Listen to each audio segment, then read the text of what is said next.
જય માતાજી, જય જાનેત્રીમાં અમે જઈએ છીએ અટાણે 12, તો ચાલો જઈએ. અમે જઈએ છીએ ધગજ કેસરી.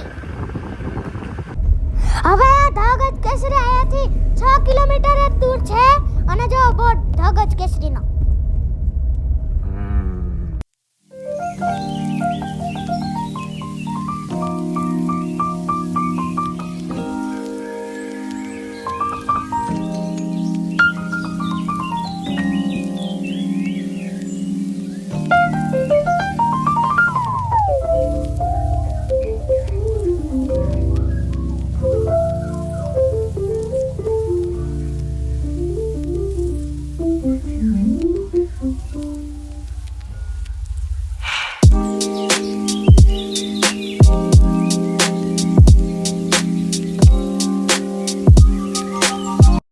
હવે જો ધીમી ધીમી નદી જાય છે.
અને રસ્તામાં જો પતંગિયા પીળા કલરના જો કેવા બેઠા હે બધાય.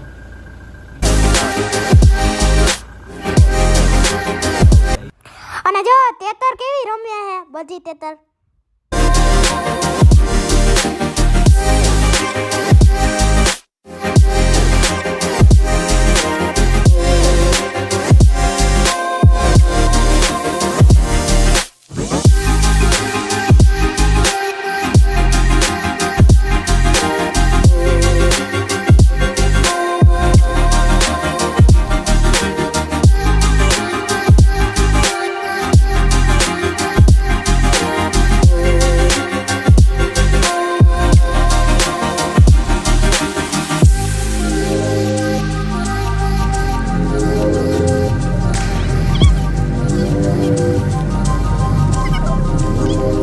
હવે ગજકેસરી હમણાં આવી જાય.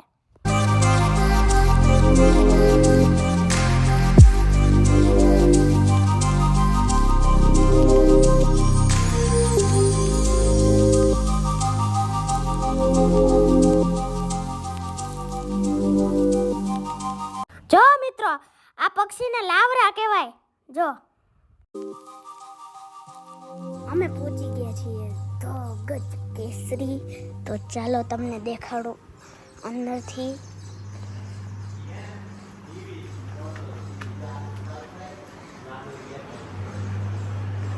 આ છે ડાઇનિંગ હોલ, આ છે એક રૂમ, આ હજી એક રૂમ ને આ મંદિર જો. અને માં હે સ્વિમિંગ પુલ અને હોલ. હવે હોલ દેખાડું તમને. આ હે ટીવી જેવું અને આમ જો આખો હોલ.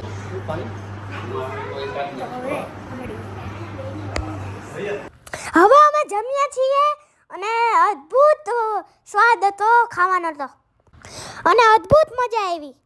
ગજકેસરીનું તો જમવાનું કાંઈ ન ઘટે. એકવાર તમે પણ મુલાકાત લેજો.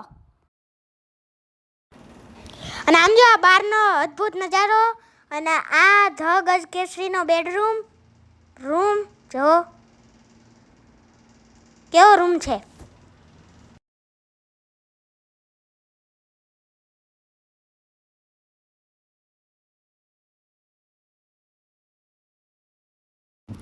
અને જો મિત્રો, આ બારી ખોલ્યા ફેર જ છે ને ગીરનો નજારો દેખાય છે. અને આમ જો હવે આ ગેલેરીમાં જાશું આપણે. અને આમ જો બહારનો નજારો કેવો છે, ડુંગરા દેખાય જો ફરતી કોર, અને આ ધગજ કેસરી, આમ જો આખો ગીર.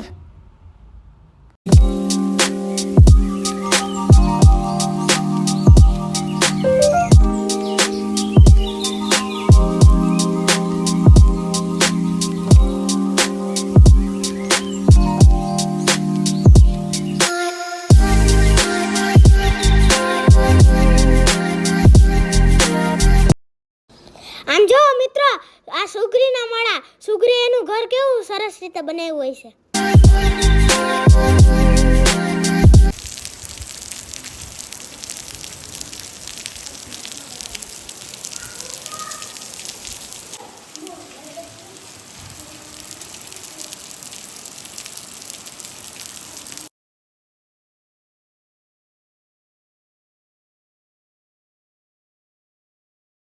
અને આમ જો અદ્ભુત નજારો છે, આમ જો અદ્ભુત નજારો.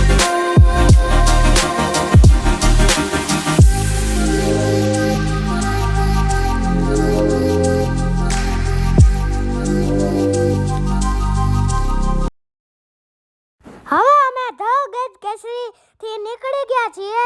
હવે અમે જઈએ છીએ ઘરે.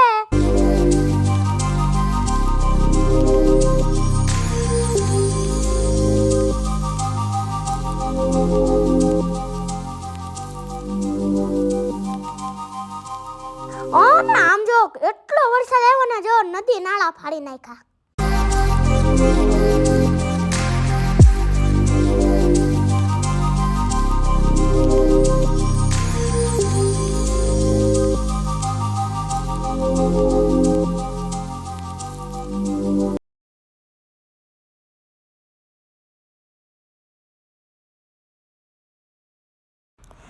આમ જો આગો વળ્યો ભેહું સરાવે જો કેમ ભેહું ચોમાહામાં જાય છે વરસાદમાં.